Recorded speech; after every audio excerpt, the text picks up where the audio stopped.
When the doubt gets loud, but answer that call. Vision ain't real till you grind at speed, so breathing deep. Then call the damn leads. Call the damn leads. Hey, welcome back to Call the Damn Leads, the show by sales professionals for sales professionals. I'm your host, Drewbie Wilson. With more than 2 decades in sales, I've seen it, been through it, heard about it. Now I'm bringing those stories to you, my favorite people in the world, the sales community. Because let's be honest, it's the greatest job on earth. Doesn't matter where you come from, what background, what personality type, or what gender. You can make an amazing life in sales. Today's guest, no stranger. I'd like to welcome Virginia Elder to the show. How are you today? I am great. Thank you for having me. I'm excited to be here with you, and I want to jump right in. I want to hear your crazy sales story. Okay. Well, recently I was just scrolling through LinkedIn. That tends to be where my people are. And I see someone that I've literally hung out with at conference for days on end, posting about their aspiration to start a podcast. And as a podcast manager and agency owner since 2019, I'm like, hello? Like, I immediately replied back and was like, you know, this is what I do, right? And just kind of left it there. And I was like, if it had been anybody else, I might have responded in a certain way. But like I said, we walked and talked down the streets of New Orleans together, you know, not a couple weeks, but like conferences prior to that. And I had asked him different things about speaking on stage because that's what he does. And we had this whole rapport going. And then I was like, how do you literally not think of me? So it was that thing. And so he replied back, like with the same energy, was like, oh my God, you know, I totally forgot. Like, I would love to talk to you about this. And I can't help but think that if I didn't have the kind of gusto or bravery or whatever, just to be like, excuse me, hi, like, what you doing? Like, why didn't you reach out to me? Cause I just fell off his radar, right? Same as I don't know what's going on in his life day after day. He doesn't know what's going on in mine, and we just fall off each other's radar. Well, and it's a great reminder that even people who we think we have told everything to, they have no idea. Yeah. Because even if you told them, they may not have heard it, or they may not have been paying attention, or they may have forgot. Because, like, let's just be honest, it's a noisy world. There's a lot of stuff going on out there, so we forget things. Like, I probably forgot my wife told me what we're having for dinner today, but it is what it is. Like, I don't know. She probably did tell me. Who knows? Point being, though, this happens so often to sales professionals because they're afraid to promote themselves.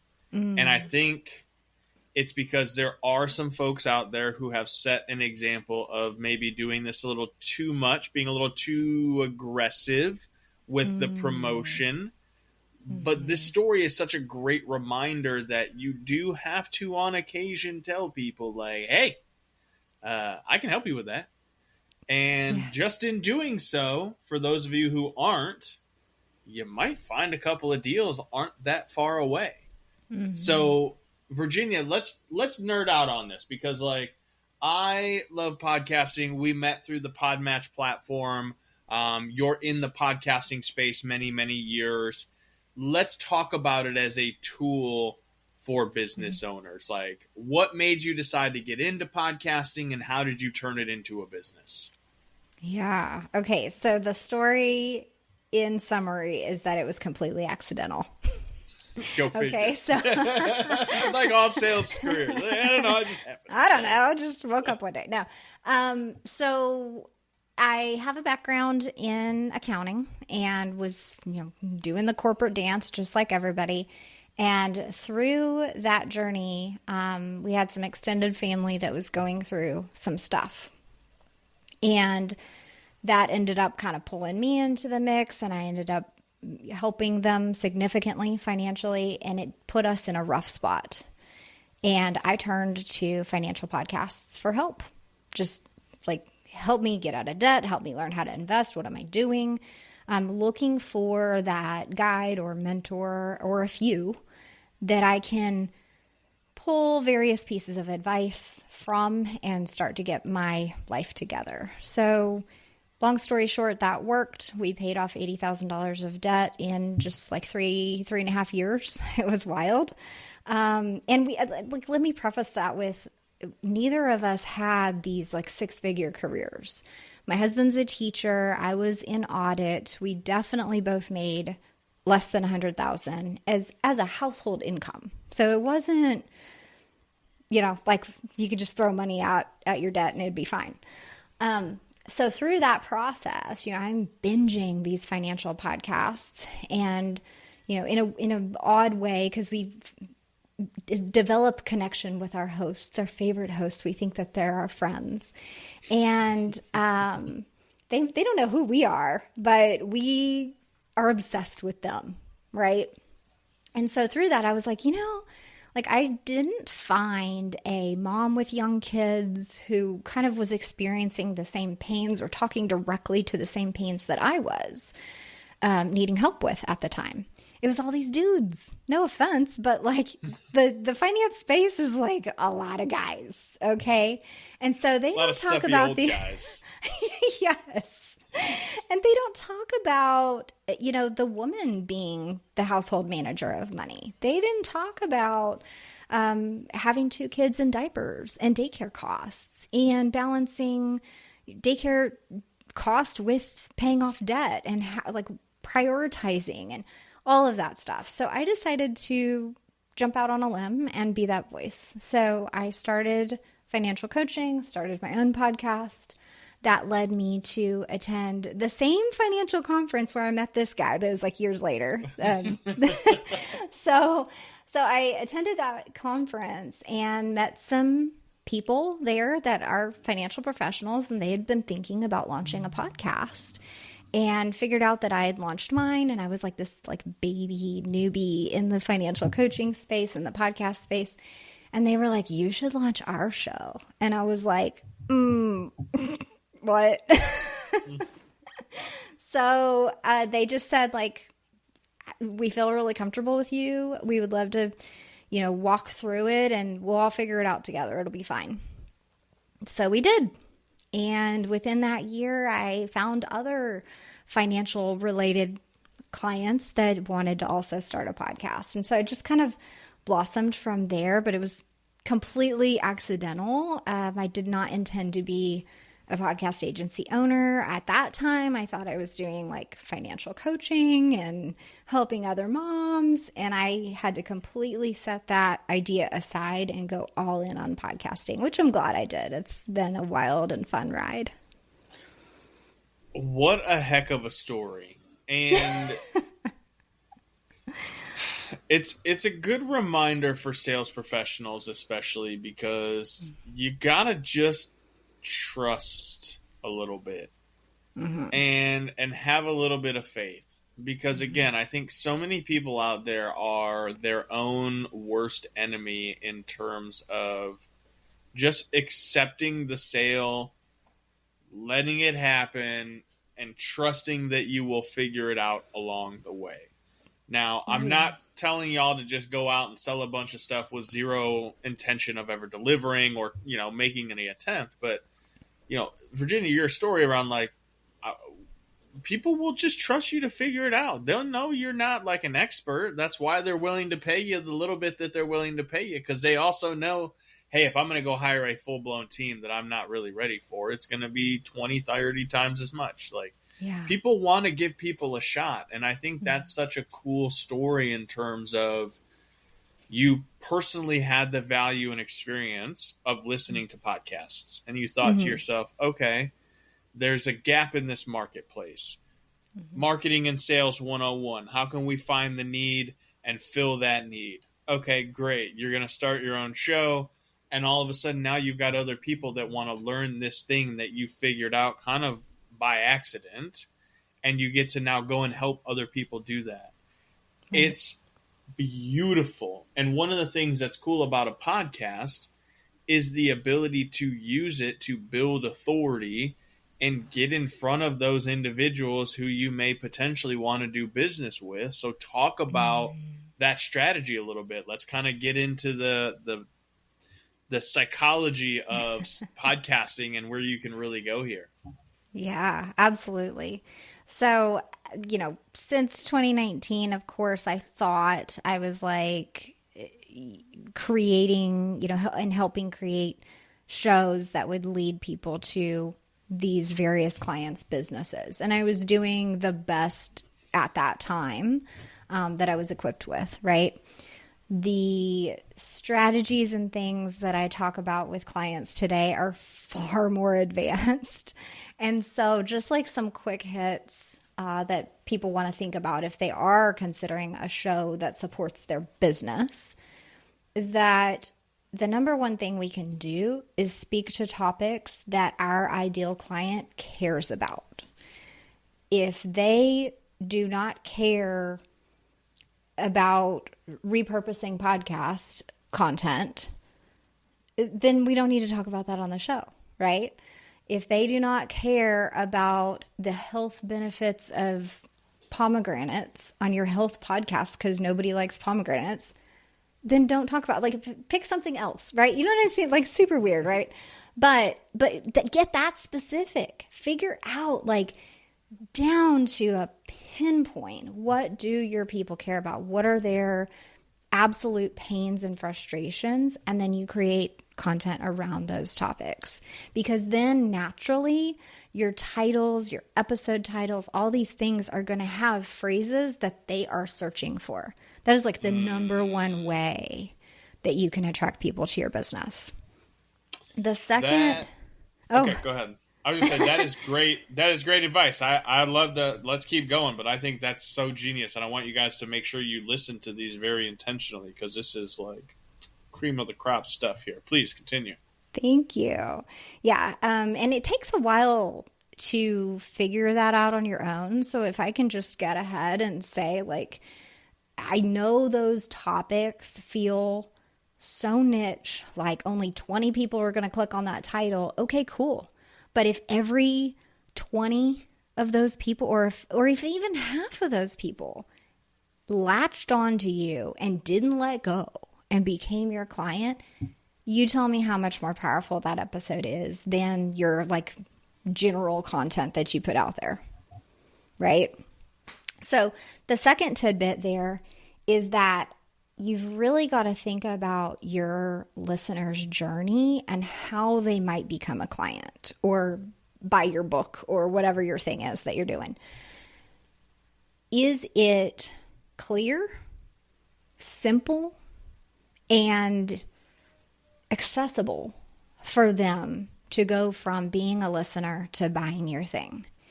If when you are telling someone how to buy your book, for example, and there are 4 steps and you're describing your resources page and how much you have to scroll down and click this and no, nobody's going to do that. Nobody is going to take more than 2 seconds to try to do the thing that you want them to do. And if it doesn't work, they're out. It has to be that clear. So narrow it down, simplify, make the button neon. I don't care what you got to do, but make it so simple they can't miss it. Yeah, and I think that also goes a lot with the podcast itself. Oh, yeah. Right? What's the flow of the show? What are people going to learn? What are they going to walk away from it going, hey, I invested some of my most valuable asset, my time, into this, and I feel good about it. Mm-hmm. And what I think is really an interesting perspective, and I'd love your thought on this, about podcasting in general. Okay. Because I've been in circles over the years where almost every single person in there had a podcast, and all of us were kind of sick of doing the same old talking head, interviewing the same people. There was that season where it was every big influencer interviewed every big influencer on everybody's big influencer show, and we were all listening to the same stories over and over.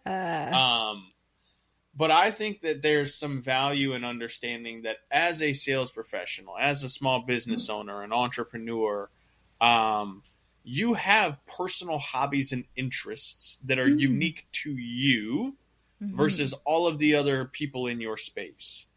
And I remember having a mentor early on that was like, yeah, dude, I got a show about WWF wrestling. We're like number 2 in the world. And I was like, what? And he's like, yeah, man, I've always loved WWF wrestling. And he's like, I get a shitload of clients from it. He was actually in the podcast space, as a matter of fact. He had, a podcasting agency. My gosh. And so I've always told salespeople the same thing. It's like, lean in on the things that make you happy, the things that you're excited about. Like, if you're into gardening, I had a guy on earlier that was a guest. He was really into gardening. It's like, start a gardening podcast and then mention that you happen to be in the financial industry space or the financial service. Like, find people that love gardening. They need financial services too. And maybe if they can afford expensive plants, then they're going to like your show and they're going to want to hire. Like, what are your thoughts on that? Do people have to build a show around their industry, or can they get really weird and wild with it? It all goes back to having a clear strategy with it, right? So I would only, let's go with your example about gardening and like finance. So sure, you're a financial advisor and you love to garden. I think it'd be so easy to have a gardening show and talk about the growth of money and how that's similar to whatever you're growing, and compounding interest is like the compounding work that you put into your garden year after year. Like, you can pull things, right? Come on. And so that's where that kind of seemingly off topic content can still pull people into your business. Like you said, the wrestling show, but oh, by the way, I'm a podcast producer too. That's an easy transition, because here you are podcasting, having a great time. Oh, hey, by the way, if you like this show, I can produce your show too about whatever you're interested in. It's an easy pull. So if, however, you're not comfortable about talking about your hobbies, or you can't more easily draw those lines, like we were talking about with the gardening and financials piece, that's where you just want to get like really intentional about, okay, but what could my ideal client be really interested in that would attract them to my business? So maybe you don't just talk about numbers all day as a financial advisor, but you're talking about life events and what questions people might be facing as their parents are aging or whatever. I mean, there's a lot of us that are going through this like sandwich feeling transition where we have aging parents and young kids. There's a lot that you could unpack there that people, again, would just latch on to. And, later they find out that you can help them with their investment. And, obviously if your investments are growing, then your life's probably a little bit easier. So I would encourage folks to identify that customer journey like we talked about earlier, and then really nail down, like, what is the strategy? Like, what would I say that connects this topic to what I want them to purchase or sign up for or do? And then that's how you really, and just, as I was like spitballing off the top of my head of these different things, I mean, that's because this is what I do all day, is I'm saying to a potential client, like, okay, tell me about your goals, tell me about your business, all this, like, give me your whole spiel of like who you are, and then let's unpack it and separate things and stretch it out and go, okay, you could talk about these 10 things. Like, does that sound fun to you? And we're structuring their podcast intentionally so that it reaches their goals, but so they also have a good time doing it. Well, because I think this leads me to my next question here. Because let's say, I've got all kinds of things I can talk about. I've got this great idea. Like, I know how it's going to flow. I just don't have the time. Like, I don't have the time to do a podcast. What do you say to that? I say you don't have time not to have a podcast. I'm listening, Virginia. Tell me more. So A podcast, once you post those episodes, it lives forever until you literally go in and delete that content. It is not like social media posts where it's here for maybe 2 seconds if we're lucky. Maybe today it gets shown to however many people, and then you have a hard time finding it again. Probably after a certain period of time, you're not going to get any more clicks, likes, whatever. A podcast is very different. Over years, it can still be generating listens and downloads after you probably forgot what you even talked about. But if it was intentional, evergreen content that related to your business, and there's a clear call to action in there, and there's all of these intentional strategic pieces that we put together, it's generating business for you 3 years down the road. That's the type of marketing that we want and wish for as business owners. But since it doesn't feel the same as, ooh, my post from this morning got 100 likes, it doesn't give you that same endorphin, like quick hit feel. We think that it takes too much time. Well, how much time did you spend creating the graphic for that post? If you spent an hour doing that, well, you could have recorded like who knows how many episodes, depending on how short your show is, right? So we need long form, long living content to support our business that works for us while we sleep, right? That's like the phrase that's out there. It's like, find what works while you sleep. Well, ads are one thing, okay, but you are paying and paying and paying. And if you stop paying, they're coming down. Again, you're not going to get any more clicks. But podcasting and or video is something that lives for you and works for you forever. So I say you can't afford not to do it. I absolutely love that advice, and I'm going to tack on one piece that my mother-in-law hit me with several years ago. So I had been recording podcasts for probably 2.5, maybe 3 years. I used to do a show that was 5 days a week. They were short, like 5-minute episodes, so it wasn't like a lot of content, but I mean 5 episodes a week. It takes a lot of time. And I'd reached a point where I'd been doing it for 3 years, and I was like, I have said everything I have to say. Like, I feel like I'm repeating myself. And my mother-in-law, God bless her, she's an amazing woman, she said to me, she's like, yeah, but you know, how great that if something ever happened to you, your son has hundreds and hundreds of episodes of your wisdom that he can go and listen to. Yes. And I like looked at her, and I went, well, now I can't ever stop. She got you. Because that's, and that was the same advice my mentor gave me when I started the podcast to begin with. He's like, listen, if you're going to start, just don't stop. Because most people only make it to 7 episodes when they start a show. I'm pretty sure that's still the statistic, right? It's like 7 episodes. Yep. And I promise you that even now, a year and a half into this show, which is 7 years into my podcasting journey, there are still people who I am directly related to or connected to and have walked down the street with and had dinner with who don't know I have a podcast. Yeah. Who have never listened to the show. Yeah. So don't trip out about worrying how many people are listening. Virginia, you made a great point earlier. Make the content that is for that one person that needs to hear it. Mm-hmm. And so before we get out of here, I want to ask you, like, what advice would you give all of our listeners who are considering now the value of starting a podcast for themselves?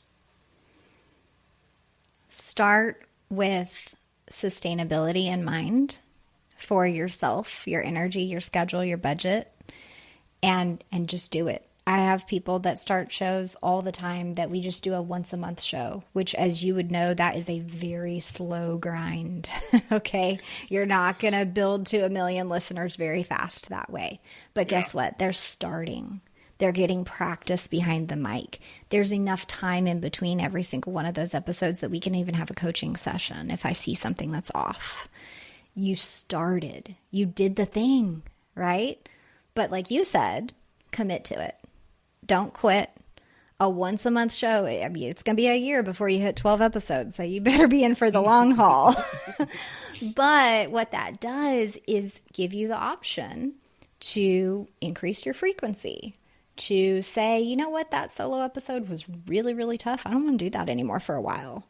Or I'm getting these interviews that I don't really like, and I need to re-strategize like who and why I'm inviting people on my show. Like, there's a lot of adjustment that can happen in there, and that initial learning curve is tough, but start.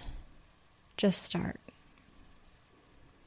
Virginia, you absolutely crushed it today, and I bet we could probably nerd out for several more hours about this topic, just knowing how passionate you are around it. So how do we find you, follow you, check out more of your content, see what you have going on around this? Yeah, thank you for sharing. And I'm on LinkedIn. That's like the primary place where I hang out. That's where a lot of my financial professionals hang out. Business owners, just look up my name, Virginia Elder. And then if you want to find my website, there's a bunch of free downloads that'll help you get started on your podcast on the right foot. And that's at podcastabundance.com/resources. I will make sure the team gets those links in the show notes for myself selfishly, because I'm always trying to see what we can do to make this show better. But I really think we had some gems in today's episode. And so if you enjoyed it, you got some value out of it, you spent a little time and you feel like it was worth it, share this episode on social media. Go post it over on LinkedIn, tag me, tag Virginia, let the world know. Maybe you know somebody who wants to start a podcast, or maybe you know somebody who started a podcast and it kind of sucks. It's okay. Send them this episode. Say, hey, I was listening to this. It made me think of you. I think you'll get a lot of value out of it. Let them know you care. And then if you have your own sales story, this is the kind of stuff that really gets me excited, because everybody's journey is unique, but there's so much value that we can extract from these stories. Head over to callthedamnleads.com/podcast. Send us your details. We'll get you booked on. And then go grab a hat, maybe a keychain, a wristband, some swag, represent the movement, because you know what to do from here. Go pick up the phone. Call the damn leads. We'll see you next time. When the doubt gets loud, but answer that call. Vision ain't real till you grind that speed, so breathing deep. Then call the damn leads. Call the damn leads.